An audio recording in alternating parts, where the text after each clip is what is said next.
பண்ண ஸ்டார்ட் பண்ணிடலாம். குக்கர்ல 2 டேபிள் ஸ்பூன் எண்ணெய், அப்புறமா 2 டேபிள் ஸ்பூன் நெய் சேர்த்துக்கோங்க.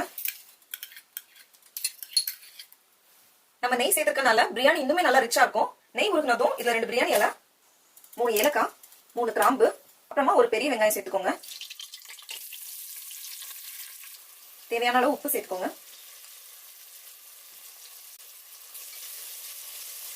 பிரியாணிக்கு வெங்காயம் கொஞ்சம் பொன்னிறம் ஆனாதான் டேஸ்ட் நல்லா இருக்கும். அதனால கவனமா பாத்துக்கோங்க, வெங்காயம் கரிஞ்சிடாம பாத்துக்கோங்க. இப்போ வெங்காயம் நல்லா பொன்னிறம் ஆயாச்சு. இப்போ இதுல 5 பச்சை மிளகாய் சேர்த்துக்கலாம். அப்புறமா 1 டேபிள் ஸ்பூன் அளவுக்கு இஞ்சியை நல்லா பேஸ்ட் பண்ணி சேர்த்துக்கோங்க. அதே மாதிரி 1 டேபிள் ஸ்பூன் அளவுக்கு பூண்டையும் நல்லா பேஸ்ட் பண்ணி சேர்த்துக்கோங்க. இஞ்சி பூண்டோட பச்சை வாசனை போனதுக்கு அப்புறமா நம்ம மசாலா சேர்த்துடலாம். 1/4 டீஸ்பூன் மஞ்சள் தூள், அப்புறமா நம்ம ஃப்ரெஷ்ஷா அரைச்சி வச்சிருக்க மசாலாவையும் சேர்த்துடலாம். அப்புறம் காரத்துக்கு ஏற்ப 1ல இருந்து 2 டேபிள் ஸ்பூன் அளவுக்கு மிளகாய் தூள் சேர்த்துக்கோங்க. சேர்த்துட்டு இது ஒரு வாட்டி நல்லா மிக்ஸ் பண்ணிடலாம். கொஞ்சம் மல்லி இலை, அப்புறமா ஒரு கை நிறைய புதினா இலையும் சேர்த்துக்கோங்க. சேர்த்துட்டு ஒரு வாட்டி மிக்ஸ் பண்ணிடலாம். மிக்ஸ் பண்ணிட்டு இப்போ நம்ம தக்காளியை சேர்த்துடலாம். தக்காளி வந்து நல்லா பேஸ்ட் ஆகுற வரைக்கும் வேக வச்சிருங்க. ஏன்னா தக்காளி துண்டு துண்டா இருந்தா அது நல்லா இருக்காது. இப்போ தக்காளி எல்லாம் வதங்கி நல்லா பேஸ்டா ரெடி ஆயிடுச்சு. இப்போ இதுல 1/2 கப் கெட்டியான தயிர் சேர்த்துக்கோங்க. சேர்த்துட்டு ஒரு வாட்டி மிக்ஸ் பண்ணிடலாம்.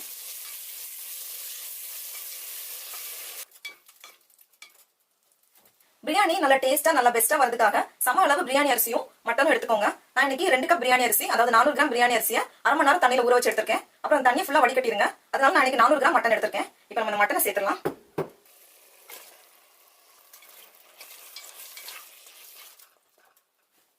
மட்டன் வேகிறதுக்காக இதுல 1 கப் தண்ணி சேர்த்துக்கோங்க. சேர்த்துட்டு இது ஒரு வாட்டி நல்லா மிக்ஸ் பண்ணிட்டு நம்ம குக்கரை மூடிடலாம். இது ஒரு 3ல இருந்து 4 விசில் மிதமான சூட்ல வேக வச்சிருங்க. அதுக்கப்புறமா நம்ம அரிசி சேர்த்து அதை மறுபடியும் வேக வச்சிடலாம். இப்போ 4 விசில் வந்திருக்கு, பிரஷரும் நல்லா ரிலீஸ் ஆயாச்சு. இப்போ நம்ம ஓபன் பண்ணி பார்த்துக்கலாம். இப்போ நம்மளோட மட்டன் பீசஸ்லாம் நல்லா கரெக்டா நல்லா வெந்திருக்கு. இப்போ நம்ம பாஸ்மதி அரிசியை சேர்த்துடலாம். சேர்த்துட்டு இது ஒரு வாட்டி நல்லா மிக்ஸ் பண்ணிடுங்க. நம்ம ஏற்கனவே மட்டனை வேக வைக்கும் போதே 1 கப் தண்ணி சேர்த்தோம். அப்புறம் மட்டனும் கொஞ்சம் தண்ணி வெளிவிட்டு இருக்கு. அதனால 1 கப் தண்ணி போதுமான அளவு இருக்கும். உப்பு இருக்கானும் சரி பார்த்துக்கோங்க. சேர்த்துட்டு இது எல்லாத்தையும் நல்லா மிக்ஸ் பண்ணி மறுபடியும் நம்ம குக்கரை மூடிடலாம். பாஸ்மதி அரிசி சீக்கிரமா வெந்துரும். அதனால ஒரு விசிலுக்கு இதை குறைவான சூட்ல வேக வச்சிருங்க. அதுக்கப்புறமா ஸ்டவ் ஆஃப் பண்ணிட்டு ஒரு 15 நிமிஷம் அப்படியே இருக்கட்டும். அந்த சூட்ல மறுபடியும் அது வேகும். இப்போ நம்ம பிரியாணி நல்லா ரெடியா இருக்கும். இப்போ நம்ம ஓபன் பண்ணி பார்த்துடலாம். எல்லாமே ரொம்ப அழகா வெந்து ரொம்ப நல்ல வாசனையா இருக்கு. அரிசி எதுவுமே குறையல.